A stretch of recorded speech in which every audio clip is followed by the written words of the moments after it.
Captain Lee Jun-ho stood on the bridge of the merchant vessel Harmony's Dream, watching the stars streak past through the viewport. The cargo ship had been traveling the trade routes between human colonies for 3 years without incident. His crew of 12 was small but efficient, each member handpicked for their reliability and skill. "Captain," called out navigator Kim Da-eun from her station, her voice tight with concern, "I'm picking up a distress signal. It's not human in origin." Jun-ho moved to her console, studying the readings. The signal was weak, fragmented, but definitely artificial. It came from a nearby system, one that wasn't on any of their star charts as inhabited. "Can you clean up the transmission?" he asked. Da-eun's fingers danced across her controls. After several minutes, a clearer pattern emerged. The signal wasn't just a distress call. It was a plea for medical assistance. Even through the alien encoding, the desperation was unmistakable. Communications Officer Park Min-seok looked up from his station. "Captain, I've been analyzing the linguistic patterns. This appears to be from the Villani, a species we've had limited contact with. They're known to be peaceful traders, similar to us in many ways." First Officer Choi Soo-jin approached the captain's chair. "Sir, responding to alien distress calls isn't part of our mission parameters. We're carrying medical supplies bound for the Kepler colony. If we deviate now, we'll be 3 weeks behind schedule." Jun-ho considered the options. The Harmony's Dream carried one of the most advanced medical bays in the merchant fleet, originally designed for long-haul missions where medical emergencies could occur light years from help. Their cargo hold was filled with cutting-edge medical equipment and pharmaceuticals destined for a new colony hospital. "What's our current distance from the signal source?" he asked Da-eun. "Approximately 6 hours at maximum burn, Captain." The bridge fell silent except for the gentle hum of the ship's systems. Every crew member understood the weight of the decision. They were merchants, not rescue ships. Their company expected timely delivery of cargo. But they were also human, and something about the desperate nature of the signal touched each of them. Medical Officer Dr. Yang So-ra spoke up from the back of the bridge. "Captain, the Hippocratic Oath doesn't specify species. If someone needs medical help and we can provide it, shouldn't we try?" Jun-ho looked around at his crew. He saw determination in their faces, mixed with concern for the unknown. These weren't military personnel trained for first contact situations. They were ordinary people doing an extraordinary job in the vast emptiness of space. "All right," he said finally. "We investigate, but we go in careful and ready for anything. Soo-jin, prepare the ship for potential medical emergency protocols. So-ra, get your medical bay ready for unknown alien physiology. Min-seok, keep trying." To establish communication. As the ship changed course toward the source of the distress signal, none of them realized they were about to become part of a legend that would echo across the galaxy for generations. The simple act of choosing compassion over convenience would set in motion events that would reshape how dozens of species viewed humanity. The Harmony's Dream accelerated toward destiny, carrying 12 humans who were about to learn that sometimes the greatest adventures begin with the smallest acts of kindness. The Villani vessel's silent current hung motionless in space, its hull scarred by what appeared to be impact damage from debris. As the Harmony's Dream approached, the extent of the emergency became clear through their sensors. Life support was failing on multiple decks and the ship's power grid was operating at barely 15% capacity. Engineer Oh Kyung-soo studied the readings with growing alarm. "Captain, their ship took a beating. Looks like they hit a debris field at high velocity. Their medical bay appears to be completely offline." Through the communications array, Min-seok had finally established a shaky connection with the alien vessel. The voice that came through was strained, speaking in heavily accented but understandable standard. "Human vessel, this is Fleet Singer Veltar of the Silent Current. We have wounded who will die without immediate assistance. Our healing chambers were destroyed in the impact. Please, we have younglings aboard." Captain Jun-ho didn't hesitate. "Fleet Singer Veltar, this is Captain Lee Jun-ho of the merchant vessel Harmony's Dream. We're moving to dock with your ship. Prepare your wounded for transport to our medical facilities." The docking procedure took nearly an hour. The Villani, Ship's docking clamps were damaged, forcing pilot Han Dong-woo to perform a delicate manual coupling that tested his skills to the limit. As the airlock sealed and pressure equalized, Dr. Yang Sora and her assistant, medic Lim Hyejin, prepared for their first encounter with alien patients. What they found when the airlock opened shook them to their core. The Vallani were humanoid, in basic structure but with elongated limbs and skin that shimmered with an opalescent quality. Fleet singer Veltar was clearly in command, despite visible injuries. A deep gash along one arm leaked a silvery fluid that had to be their equivalent of blood, but it was the wounded they brought aboard that truly tested human resolve. 3 young Vallani, barely half the size of adults, showed signs of severe internal trauma. An elderly Vallani with what appeared to be a shattered equivalent of ribs breathed in shallow, painful gasps. 2 adult crew members had burns from some kind of energy discharge that had ripped through their ship. "We don't know your physiology," Dr. Sora said honestly to Veltar as they moved toward the medical bay. "We could do more harm than good." Veltar's large dark eyes fixed on hers. "Without your help, they die within hours. With it, there is hope. We have basic medical scans of our physiology on our ship's computers. Your medical systems are clearly advanced. Please, try." What followed was 12 hours of the most intense medical work any of the humans had ever undertaken. Dr. Sora worked alongside Veltar, using the ship's adaptive medical scanners to understand Vallani biology in real time.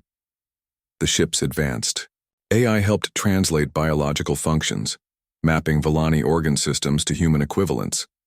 Engineer Kyung-soo rigged temporary power connections between ships to keep both vessels operational. Security officer Bae Tae-yang helped evacuate the most critically injured Vallani, despite having no formal medical training. Even Chef Nam Jung-woo contributed, analyzing Vallani nutritional needs to prepare compatible sustenance for their guests. The youngest Vallani patient, barely larger than a human child, had internal bleeding that human scanners could detect but not immediately understand. Dr. Sora found herself performing surgery based on educated guesses and Veltar's whispered guidance, using techniques she'd never learned in medical school. When the smallest patient finally stabilized after a 6-hour surgery, Veltar did something unexpected. The fleet singer began to sing, a low, harmonious sound that seemed to vibrate through the ship's hull itself. Other Vallani joined in, even those barely conscious contributing weak but heartfelt notes. "It is the song of deep gratitude," Veltar explained when the melody ended. "It has not been sung to another species in over 300 cycles. You have saved not just lives but the continuation of 2 family lines. The youngest one you saved carries the genetic memory of our greatest philosophers." Captain Jun-ho, exhausted after coordinating the rescue effort, looked at his crew.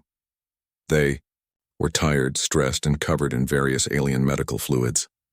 But they were also proud. Without any training for this situation, without any obligation except their own human decency, they had achieved something remarkable.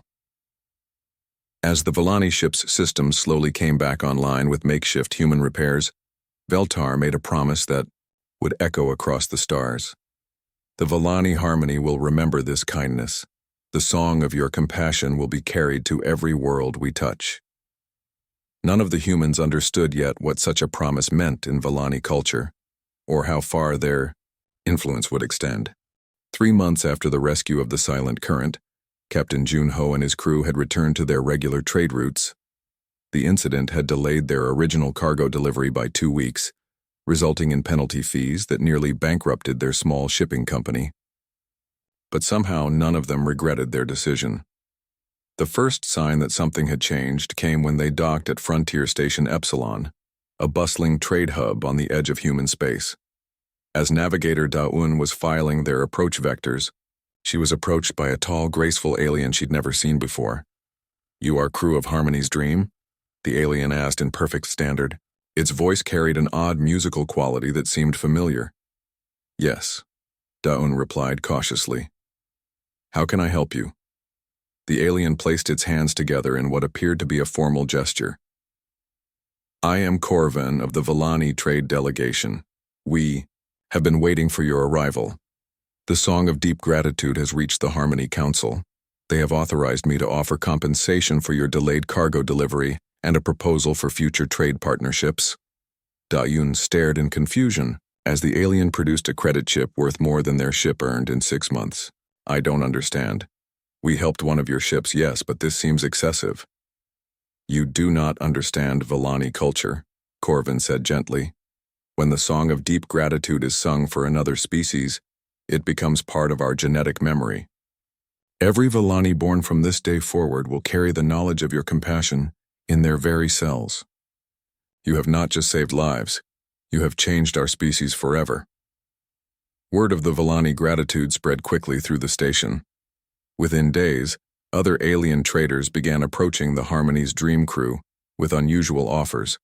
A Krillian merchant offered them exclusive trading rights to rare crystals. A Thanari diplomat invited them to visit restricted worlds normally closed to humans. But it was communications officer Min Seok who first realized the true scope of what was happening. While monitoring interspecies communication channels, he discovered that the Villani had been systematically sharing the story of human compassion with every species they encountered. Captain, Min Seok reported during their next crew meeting, the Villani don't just trade goods, they trade stories, cultural exchanges, music, and they've been telling everyone about us. Not just the basic facts, but the full story. How we risked our cargo delivery, how Dr. So-Ra performed surgery on anatomy she'd never seen before, how our engineered jury-rigged repairs for alien technology. Dr. So-Ra looked up from her medical reports. I've been contacted by 3 different species, asking for copies of our medical protocols from the rescue. Apparently, our adaptive approach to alien physiology has impressed several galactic medical councils.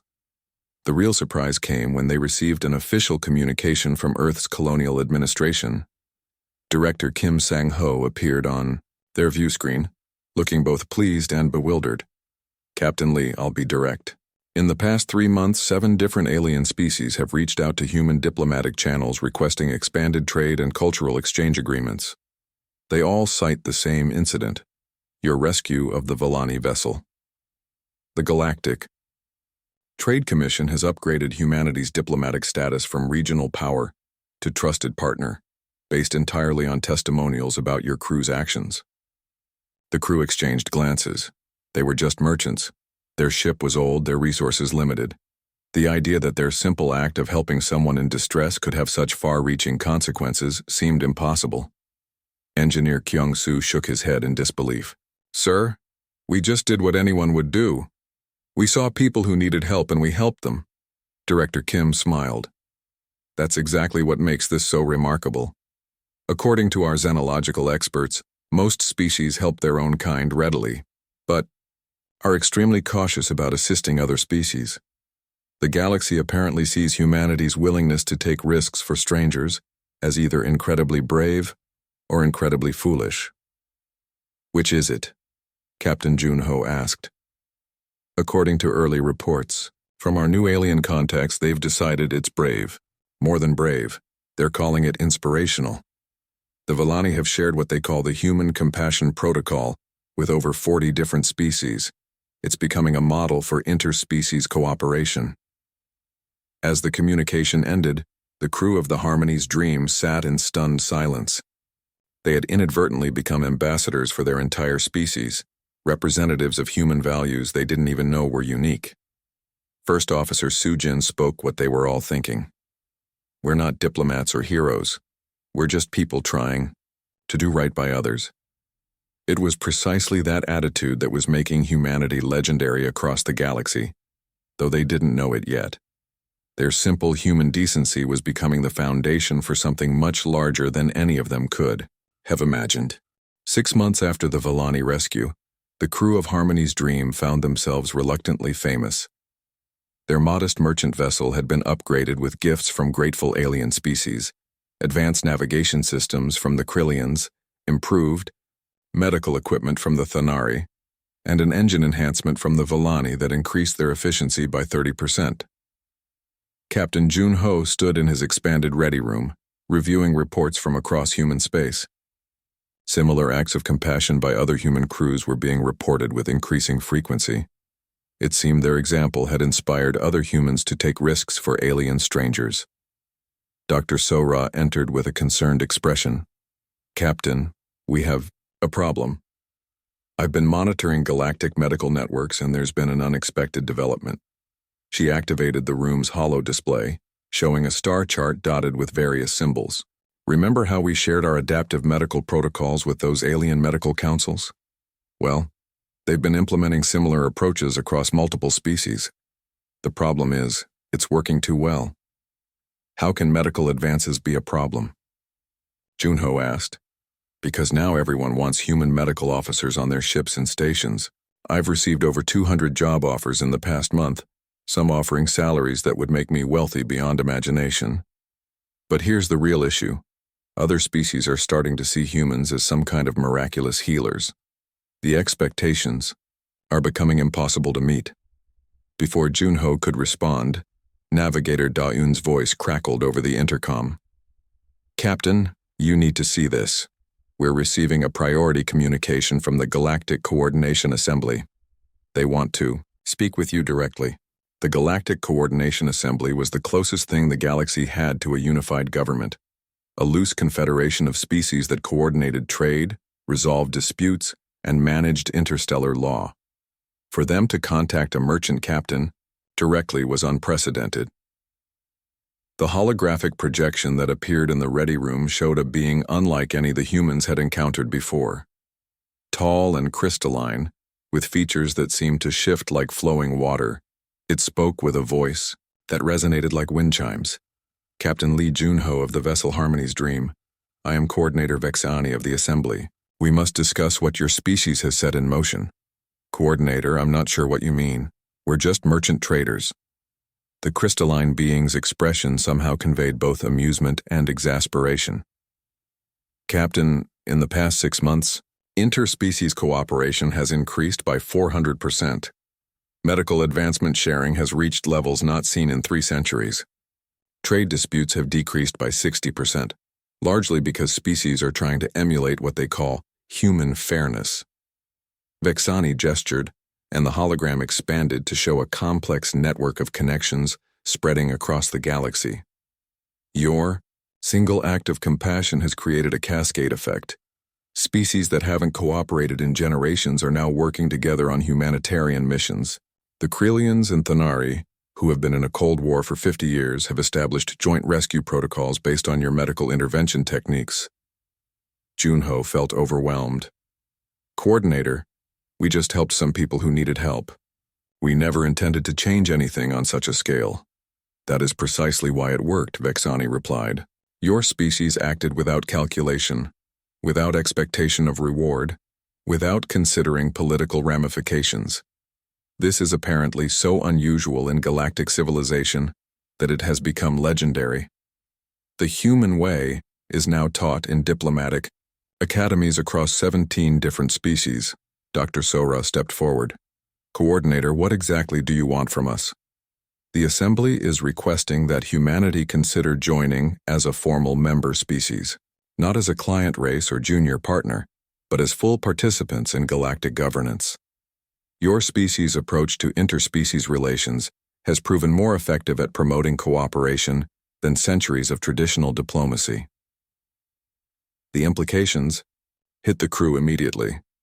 Humanity had been struggling to gain recognition as more than a regional power for decades.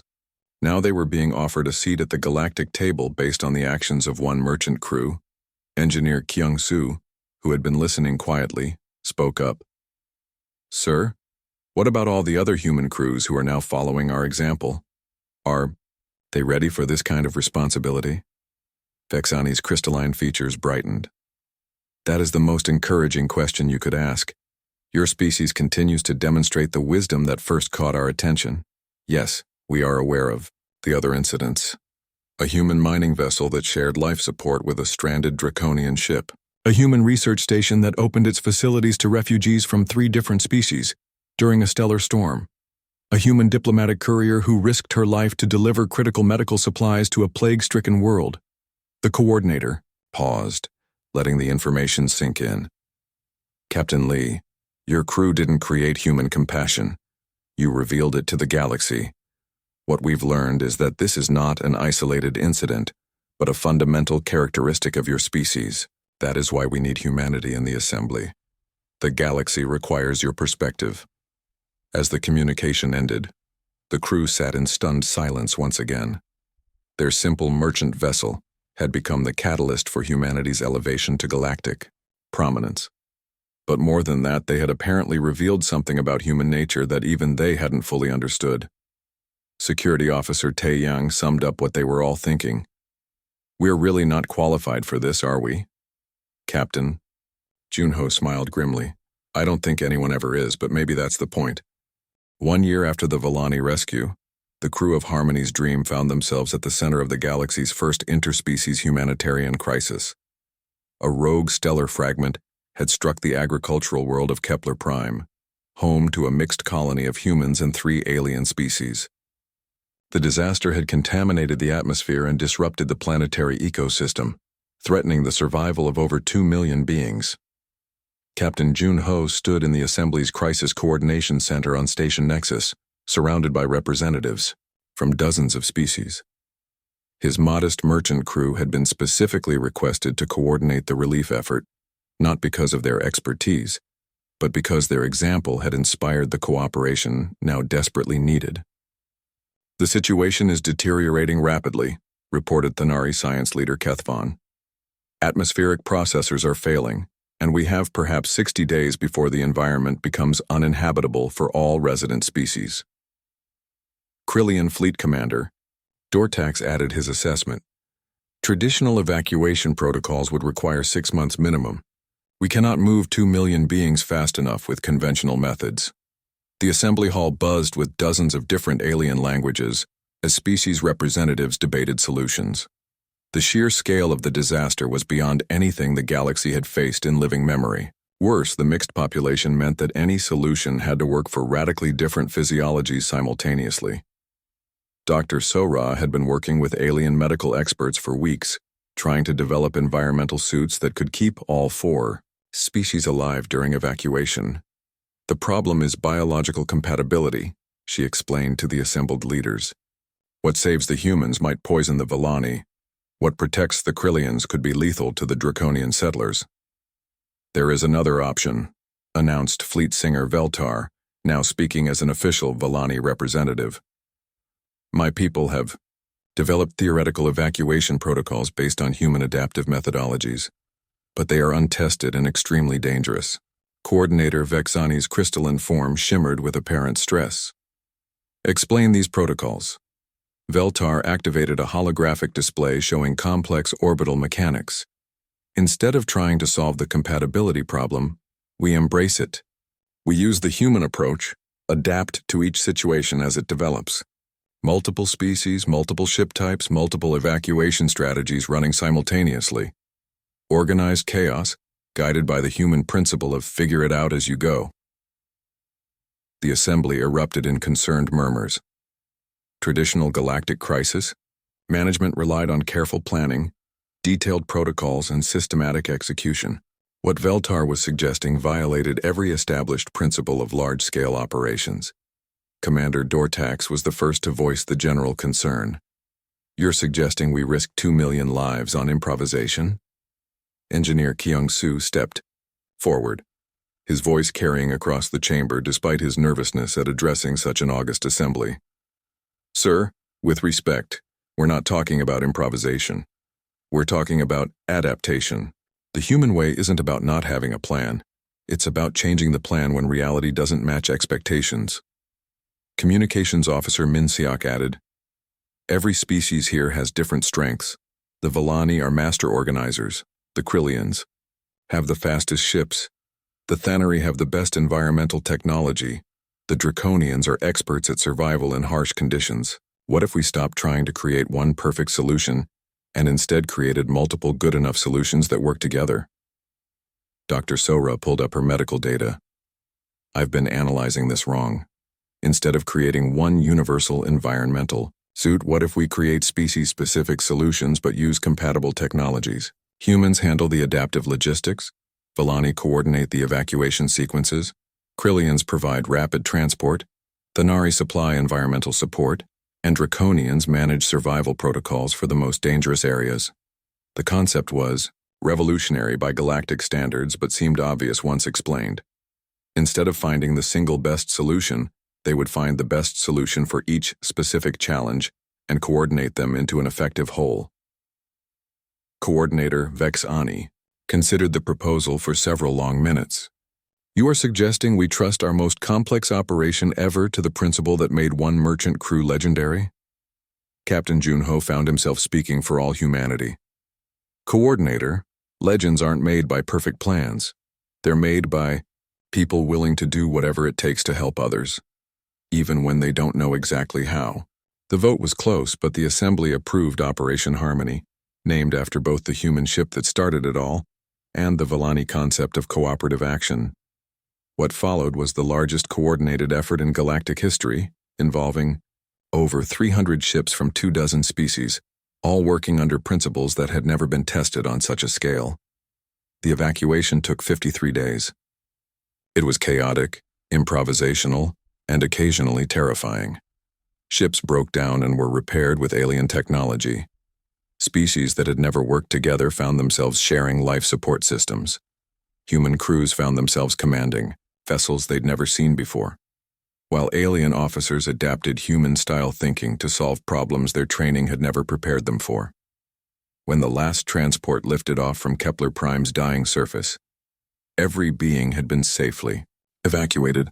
More importantly, the multi-species relief effort had worked so well that it was already being studied as a new model for galactic cooperation. As the Harmony's Dream departed Station Nexus after the crisis, Chef Jung Woo asked the question that had been bothering everyone. Captain, do you think we're actually changing the galaxy, or is the galaxy changing us? Captain Junho looked out at the stars, where dozens of different species ships were traveling together in formations that would have been unthinkable 2 years ago. Maybe that's the same thing, he said. Maybe that's what legends are. People who help change find its way. 5 years after answering a simple distress call, the crew of Harmony's Dream found themselves witnesses to the transformation they had unknowingly begun. The old merchant vessel had become a symbol across the galaxy, but more importantly, the principles it represented had become the foundation of a new age of cooperation. Captain Junho, now bearing the honorary title of Galactic Goodwill Ambassador, a position created specifically for him, stood before the newly constructed Memorial of Compassion on Station Unity, humanity's first jointly administered starbase. The memorial wasn't dedicated to the dead, but to the living principle that had changed everything. The simple idea that helping others was more important than convenience, profit, or even safety. Dr. Sora had accepted the position of Director of Interspecies Medical Cooperation, overseeing hospitals and research stations that served dozens of different species using protocols derived from that first desperate surgery on an alien child. Her techniques were now taught throughout the galaxy, but she still served aboard the Harmony's Dream whenever she could, claiming it kept her grounded in the real-world application of her theories. Navigator Da-Un had become something of a celebrity among spacefaring species for her role in developing the human navigation protocols, adaptive routing systems that could accommodate the different technological and cultural requirements of mixed-species convoys. The irony wasn't lost on her that she'd become famous for figuring out how to get ships where they needed to go safely, which was exactly what she'd been doing all along. Engineer Kyung-soo now held patents on 17 different adaptive technologies that allowed different species equipment to work together seamlessly. His greatest invention, the Universal Repair Protocol, was based on the same principle that had guided the crew from the beginning. When something was broken, you fixed it with whatever you had available, regardless of whether it was designed for that purpose. Communications Officer Min Seok had established the Galactic Translation Initiative, a project that went far beyond simple language conversion to focus on helping species understand each other's cultural contexts and motivations. His work had prevented more diplomatic incidents than anyone could count, simply by helping beings understand that differences in approach didn't mean differences in good faith. First Officer Su Jin had taken command of the new Harmony's Dream, too, a state-of-the-art vessel designed specifically for interspecies humanitarian missions. The ship incorporated technologies from every member species of the Galactic Assembly, but its crew still operated on the same basic principle. See someone who needs help, find a way to help them. The other crew members had found their own paths to significance, but they all remained connected to the ship and the mission that had defined them. Security Officer Tae Yang now trained mixed-species security forces. Chef Jung-woo had opened the galaxy's first truly interspecies restaurant, where beings could experience the foods and cultures of dozens of different species. Medic Hai-jin led disaster response teams. Pilot Dong-woo taught adaptive flying, techniques that had revolutionized multi-species fleet operations. But perhaps the most remarkable change was one that could only be seen from a historical perspective. The galaxy's approach to crisis management had fundamentally shifted from rigid, species-specific protocols to adaptive, cooperative responses. The Kepler Prime evacuation had become the template for dozens of subsequent operations, each one more successful than traditional methods would have allowed. The interesting thing, Coordinator Vexani had told Junho during the memorial's dedication ceremony, is that your species didn't teach us new technology or new science. You taught us a new way of thinking about problems. The idea that the best solution might be several different solutions working together was revolutionary to most of our species. Fleet singer Veltar, now a respected member of the Assembly Council, had put it more poetically. Humans showed us that legends are not about being perfect. They are about being perfectly willing to try, even when you do not know how. That willingness, that is what moves worlds. As Captain Junho walked through Station Unity's corridors, he observed something that would have been impossible 5 years ago. Humans worked alongside Villani engineers on ship modifications. Krillian medical officers consulted with human doctors on treatment protocols. Thanari environmental specialists shared workspace with Draconian survival experts. Species that had maintained careful formal relationships for centuries now collaborated with the casual familiarity that came from having shared genuine crises together. The Harmony's dream itself had become almost sacred to many species.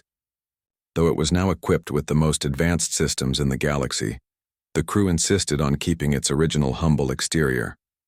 It looked like exactly what it had always been, a working merchant vessel crewed by ordinary people trying to do their jobs well. Do you ever regret it? Dr. Sora asked Junho as they prepared for their next mission, responding to reports of a plague outbreak in a remote system where 4 different species lived together on a single world.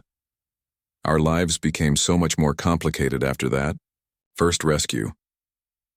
Junho considered the question as he looked out at the ships preparing to depart with them. Vessels from a dozen different species, all working together because they'd learned to trust each other through countless acts of mutual aid and cooperation. No, he said finally. We never chose to become legends, but we did choose to help someone who needed it. Everything else just followed from that choice, and look what it led to. The Harmony's dream departed Station Unity at the head of a mixed-species relief convoy, carrying medical supplies, food, and technology to beings they'd never met, of a species they knew little about facing a crisis they didn't fully understand. They went anyway because someone needed help and they could provide it. Behind them, the galaxy continued to change, one act of compassion at a time. The legend lived not in the stories told about them, but in the countless beings who had learned that helping others was the most human thing anyone could do, regardless of their species. And in the deep reaches of space, on ships and stations, throughout the galaxy, crews of many different species faced their own decisions about whether to help strangers in need. More often than not, they chose compassion over convenience, assistance over indifference. The legend had become self-sustaining, growing stronger with each act of kindness, each moment when someone chose to help rather than pass by. The crew of Harmony's dream had lit a flame that now burned across the stars, proof that sometimes the smallest gestures could indeed move worlds.